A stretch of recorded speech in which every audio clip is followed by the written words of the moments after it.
perkenalkan nama saya Nurmaida Neni Kurnia Zebua, BP 21101152610256 dari kelas SI6. Baiklah, di sini saya akan menjelaskan sejarah komputer dan komputer di dunia pendidikan dengan mata kuliah komputer dan masyarakat. Sejarah komputer dari generasi 1 sampai ke generasi 5. Baiklah, di sini kita akan mulai dari sejarah komputer di generasi 1. Sejarah komputer generasi 1 pada tahun 1946, komputer dikembangkan berjenis tabung vakum sebagai komponen utama. Generasi pertama ini menggunakan bahasa mesin, hanya dapat dipahami oleh komputer itu sendiri. Input menggunakan pita kertas dan kartu punch. Komputer generasi 1 menggunakan tabung vakum untuk sirkuitnya dan rum magnetik untuk penggunaan penyimpanan memorinya. Yang kedua ada komputer generasi 2. Sejarah komputer generasi 2, sebuah generasi tabung beberapa kelebihan yang dimilikinya adalah ukurannya yang kecil, tidak terlalu panas, dan tingkat kegagalan yang minimal.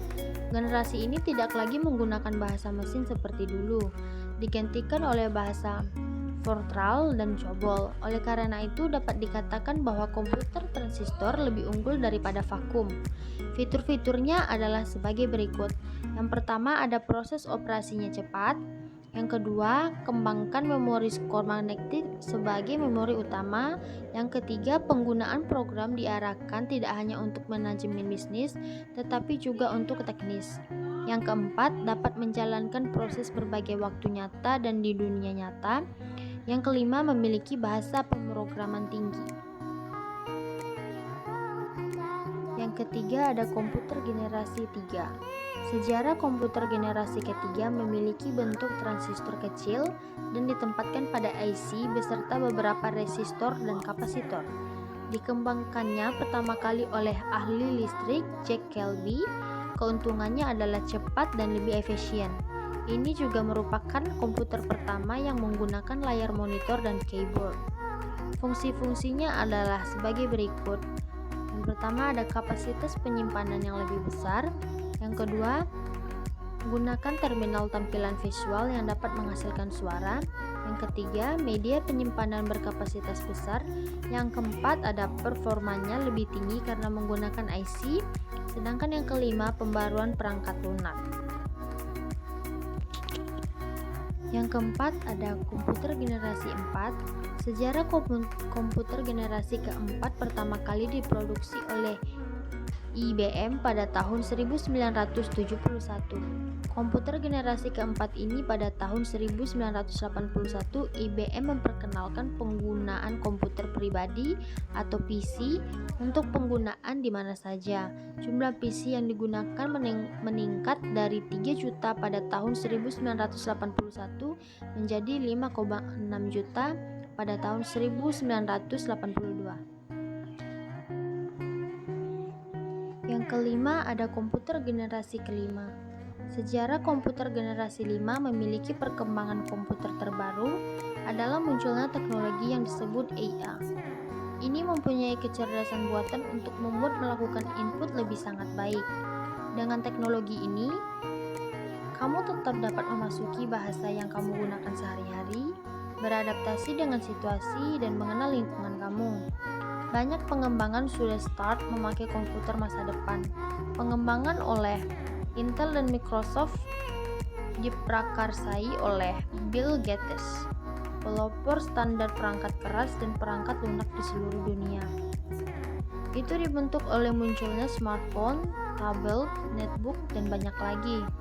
Juga disebut LSI atau Large Scale Integration yang memanfaatkan ribuan mikroprosesor. Baiklah, kita akan masuk ke dalam manfaat komputer dalam dunia pendidikan. Yang pertama, pendidikan dapat memiliki variasi mengajar dengan menggunakan komputer. Ada beberapa model pembelajaran dengan komputer, yaitu model latihan dan praktek, model tutorial, model penemuan, model simulasi, dan model permainan. Model pembelajaran ini dapat digunakan pendidik dalam kegiatan belajar agar pembelajaran lebih menarik sehingga dapat membantu peserta didik untuk mengembangkan pengetahuan mereka. Yang kedua, ada pengembangan belajar peserta didik dapat meningkatkan dengan adanya fasilitas komputer. Mereka dapat mengerjakan tugas-tugas dengan kreatif melalui komputer karena komputer mampu menampilkan teks, warna, gerak, suara, video, gambar, dan lainnya. Ada beberapa model pembelajaran dengan komputer yaitu model latihan dan praktek, model tutorial, model penemuan, model simulasi, dan model permainan.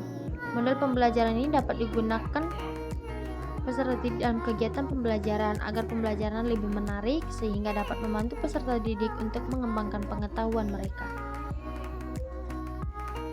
Yang ketiga, ada kecerdasan psikomotorik siswa dapat terangsang dengan adanya pendidikan yang berbasis teknologi.